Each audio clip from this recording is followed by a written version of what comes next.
God, where did my dragon go? Oh, Jesus. Whoa, what the hell? Yeah, I guess we're doing this again. Wait, I get what's going on. This is a Severance video, isn't it? Are you my outie? Okay, first of all, that's not how Severance works, and that video is coming later. No, this is a retread of the Cat from Outer Space, Cole's Classics. We're doing an homage to that. Gotcha. Wait, were you asking about a dragon earlier? What was that about?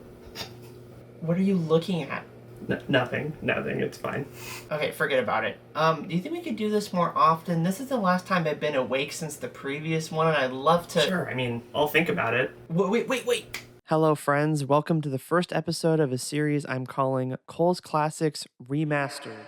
So for a while now, I've been wanting to remake a few of my older videos, particularly the ones I would consider to be kind of nothing burgers. This basically includes the first few years of content on this channel. They either have clunky writing, or bad editing, or both.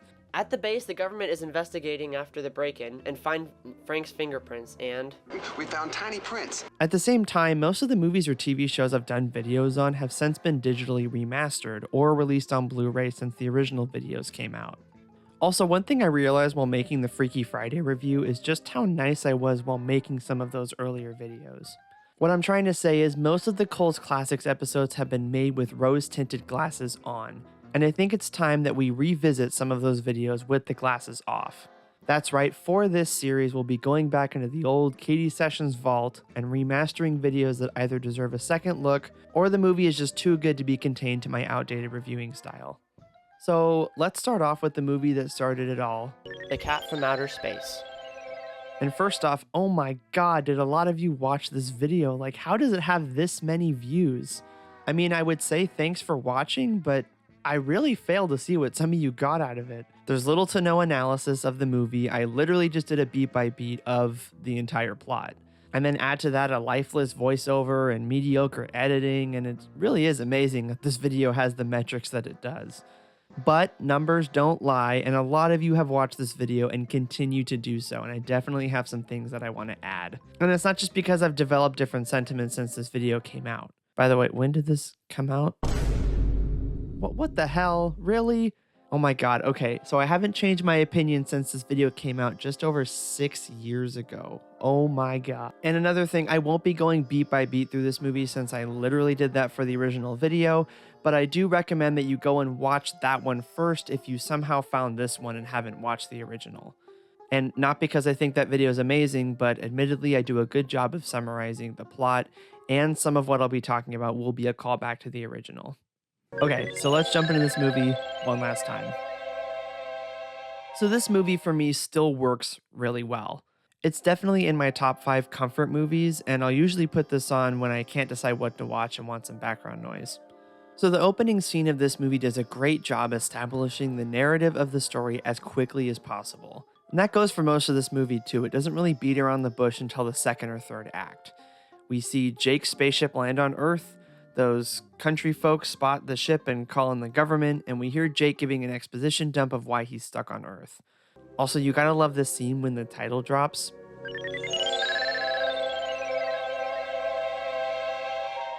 And to gush about this movie just a little bit more, the soundtrack and sound effects are perfect, which I would expect for a Disney movie of this era. Like, I love the sound that Jake's collar makes every time it lights up, this twinkly, like, chime noise.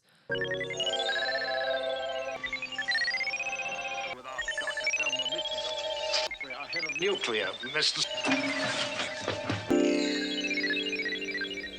You're as light as a feather. Like, I don't know, is this how ASMR listeners feel? I don't know, this sound effect is perfect. It scratches that itch. Also, fun fact, the composer of Cat from Outer Space, Lalo Schifrin, also wrote the Mission Impossible theme, which I think is kind of cool. And this opening scene also establishes one of the many running jokes in this movie that I've grown to love, which is this little exchange between each of the military people. Get me the Pentagon. Red priority. I want to speak to the chiefs, Colonel. Captain. Sergeant. Yes, sir. Let's move out. Colonel. Captain. Sergeant. Yes, sir. This happens a few more times throughout the movie, and it's a pretty good bit. And so let's talk about the cat in The Cat from Outer Space. So because this movie came out in the 1970s, the Cat from Outer Space needed to be, well, a real cat. And as is typical in Hollywood animals, they had multiple cats that were similar enough in appearance that could cycle in and out for long shoot days. And you can even see the variations in fur color and texture when looking at two scenes side by side.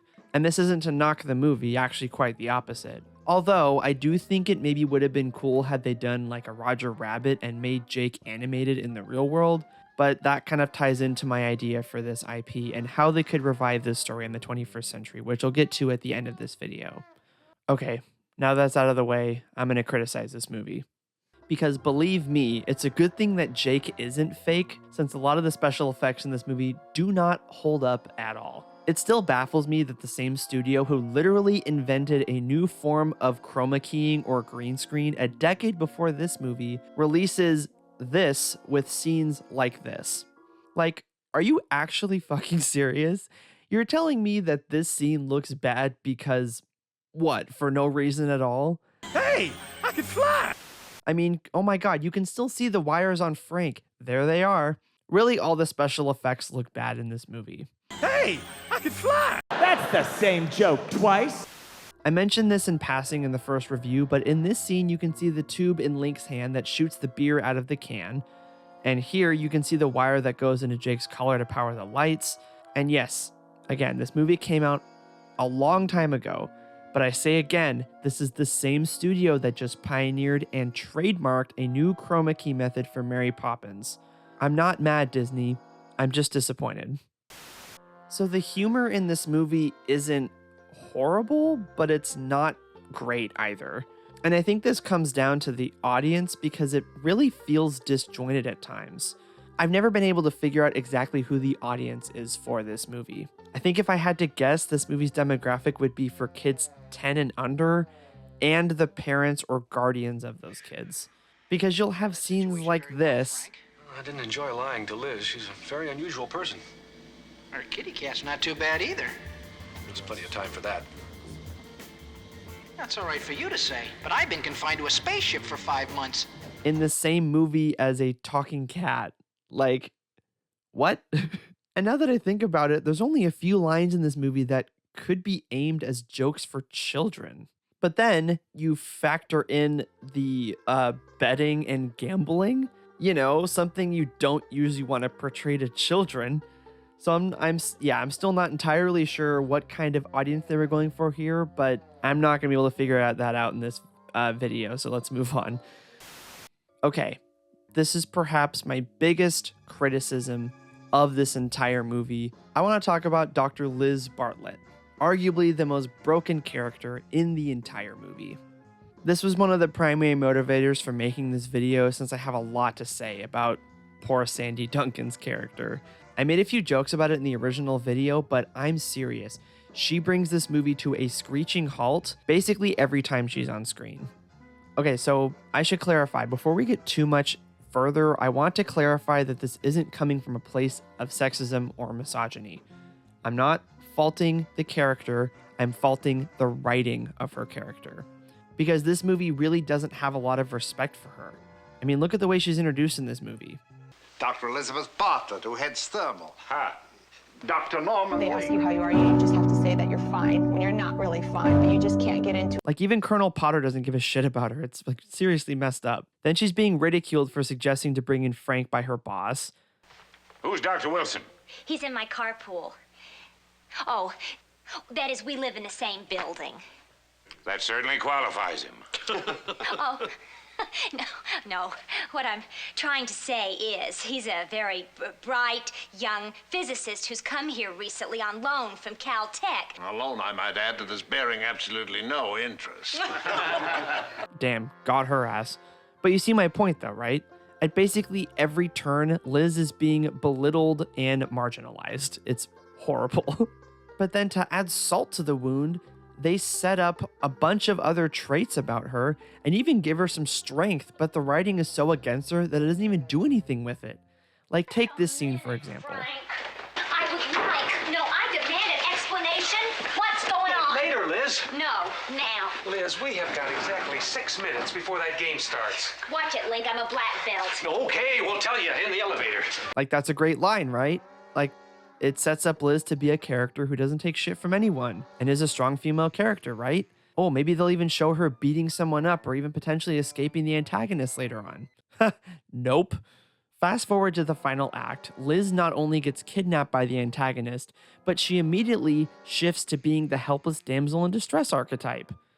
What the hell, movie? Did you forget you gave her that line? Are you really that incapable of giving your one female character something to do besides rely on a man to save her or be the love interest? Yeah, I told you the rose-tinted glasses were coming off. And I wouldn't give this character so much shit if they actually did anything with her. You know how a lot of times skills from one hobby can be applied to other aspects of life? You know, like how emotional labor and work experience can be acquired and used to prevent getting fired from a good job when your boss is being a huge dick. So tell me then how Liz is a black belt, which usually is given to individuals who possess heightened strength, agility, coordination, but then you mean to tell me it takes her 10 goddamn minutes to get off a helicopter? Not to mention that she literally got kidnapped by these 3 goons, one of which is Roddy McFucking Dowell, winner of the least likely to keep their hostage award. Now, while that last one is a bit of a stretch, that airplane scene goes on forever, especially when it consists of Liz the damsel screeching Frank's name about 100 times.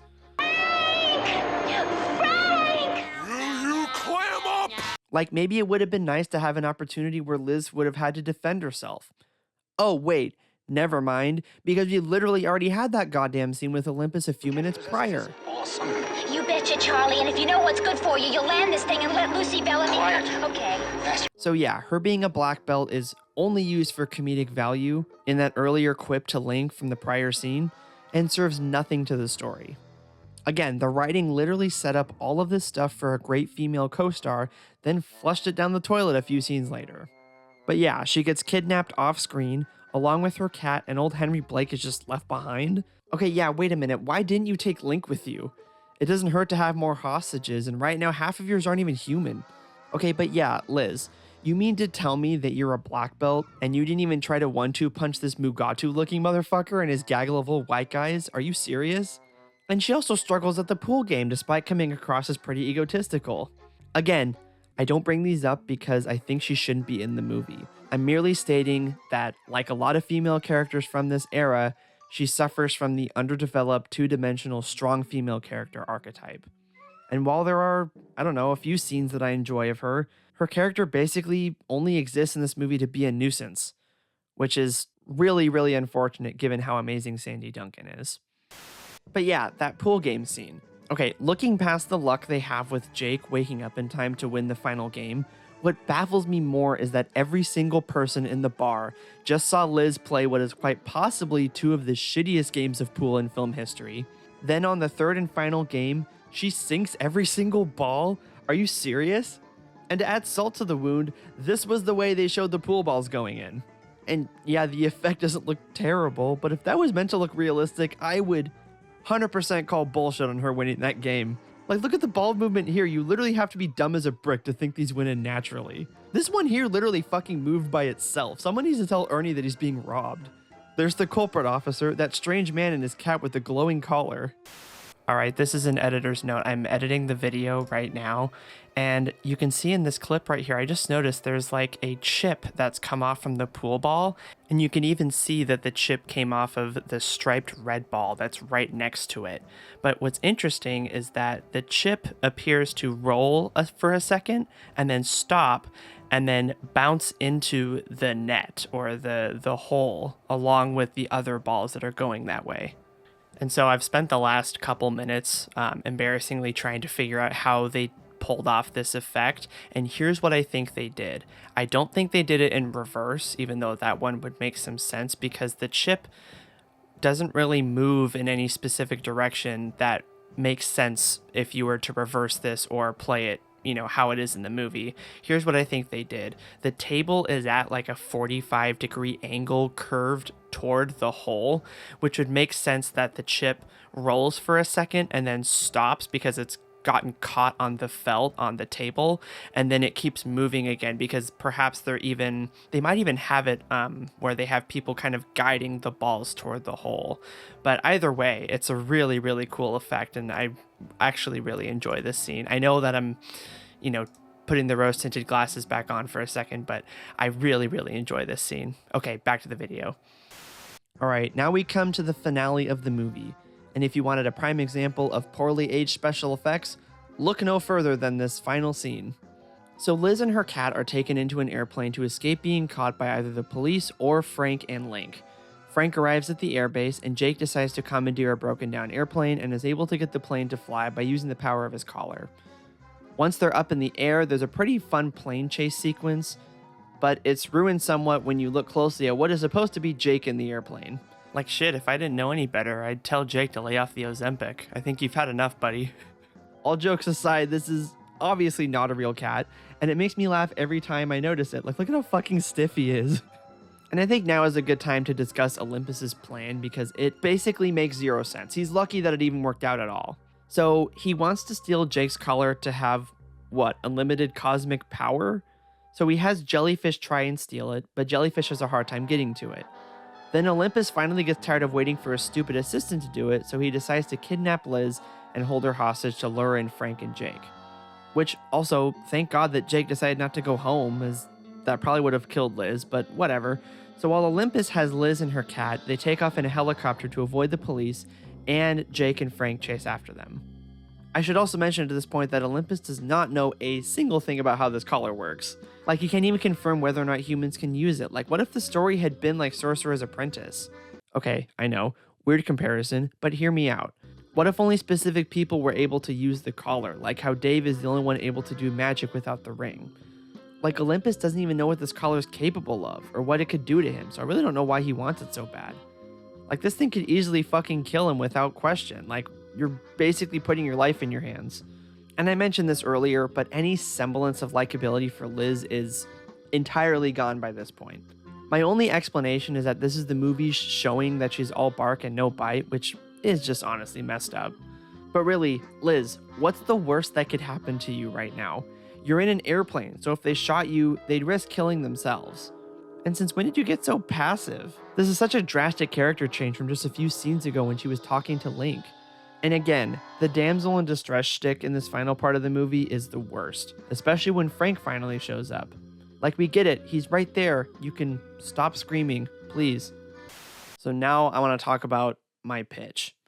This Disney Plus thing they've got going on is pretty great, right? Especially since they've been taking existing IPs like Star Wars and Marvel and creating spin-off TV shows on their platform. So what I'm proposing is that Disney reboots The Cat from Outer Space as an animated TV show, right? How cool would that be? You'd have a pretty decent show of a concept that really doesn't exist right now. And Disney already has some pretty great voice talent working with them already, or they could get brand new talent for this show. The point is, I think that an animated series adaptation of the movie could be really cool, since they wouldn't be tied down to what the live-action movie's budget was in the late 1970s. I mean, we could even change the setting. Maybe Jake finds out a way to take the gang with him to his home planet, where everything is run by telekinetic cats. I mean, come on, how cool would that be? Really, the possibilities are endless and would be a great way to use some of their older, lesser-known properties. I've argued for a long time that Disney and other major studios have enough concepts to last a lifetime sitting abandoned and forgotten in their existing catalog. Specifically, some of the things that aren't as recent as the last 20 years. So yeah, that's my idea for the future of Cat from Outer Space. Turn it into a TV show. I mean, you already have this movie on Disney Plus. Why not do something with it? So in summation, I think the original video is still pretty alright. It retains a lot of good material and jokes that still get a laugh out of me. For the Disney Corporation is always listening. And obviously around 7,000 of you watch the damn thing, so I'm not going to bash it too much. It's still my baby. It's still what pioneered the Cole's Classic series we know and love today. And now that it's been remastered, I'm going to give this movie a score 9 out of 10. Cute movie, one of my favorites, and almost entirely fueled by nostalgia. Also, if you watch this scene where Jake is telling Frank to inform Link about their plan, the TV is on in the background. So if Link can win $1,500, why can't we win $120,000? Oh, no. Wait a minute. He just made a bet. He could win $1,500. It doesn't mean he will. And that audio is from this Chip and Dale song from an episode of Disneyland from the 1960s. I'm Chip. I'm Dale. A great Chip and Dale. So if Lincoln win $1,500, why can't we win $120,000? Oh, no. Wait a minute. He just made a bet. He could win 1,500. It doesn't mean he will. And I'm pretty sure it's the only Disney Easter egg in this movie, but either way, I think it's pretty cool. And that's about it. Thanks for watching. If you enjoyed this remaster, be sure to watch the original.